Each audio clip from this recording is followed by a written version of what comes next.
We're here with Cindy Earls, the Special Event Coordinator, Friends of the LBL. And Cindy, we're literally right on the trace site of the Great Western Furnace. Thanks for being with us today, and tell us a little bit about the history of the furnace. Well, this is Great Western Furnace. It's one of 8 furnaces that was in Land Between the Lakes in the early to mid 1800s. This was built about 1854. And it was only operated a little less than 2 years. Furnaces were plagued with all kinds of difficulties, lack of labor, lack of materials, and they built Great Western at a bad location where a lot of the resources, especially the iron ore, wasn't around. Talk about some of the uses of the iron ore that came from this facility back in those days. Well, most of these furnaces produced pig iron, which was 80-pound bars of iron that was later shipped on the Cumberland River to rolling mills that would literally heat the pig iron up and roll it into flat sheets, and then that was used for steam boilers for the river boats. And it was said that iron produced in Stewart County, the boilers that was made from that never exploded.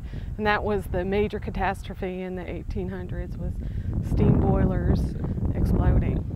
And you have some you don't have a pig or a sow there, but you have some examples of things that show us. It is the iron ore that's naturally occurring in this area, and it's very easy. It's just on the surface or a little bit below. And then this is the byproduct. This is called slag, and it's a pretty blue because of the minerals that are in this soil. And it was crushed. It's a silicate, so it's like glass. It was crushed and used to cover road beds back then. And can you still find the slag today? You can, and it's very tempting to take it home with you, but you're not allowed to take it home. We need to leave it here so everyone can find it on their own. Cindy, can you tell us a little bit about what else may have been in this area back when the furnace was operational?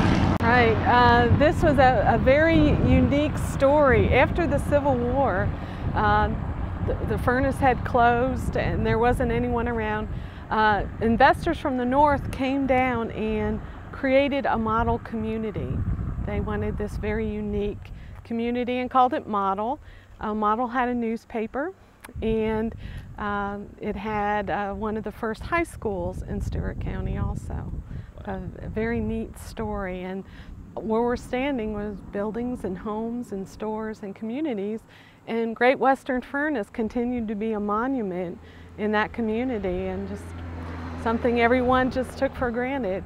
Actually, a gentleman that grew up in Model told me a story that when he was a teenager, they used to come out at night and put firecrackers in the furnace just to see what it would be like when it was operating. That was a Halloween prank, I'm sure, right? Sure. How large of a community did Model become? Very small to most standards. I'm not really sure how many families were in it, but very an active community. Well, great history here, and thanks for spending some time. Well, thank you.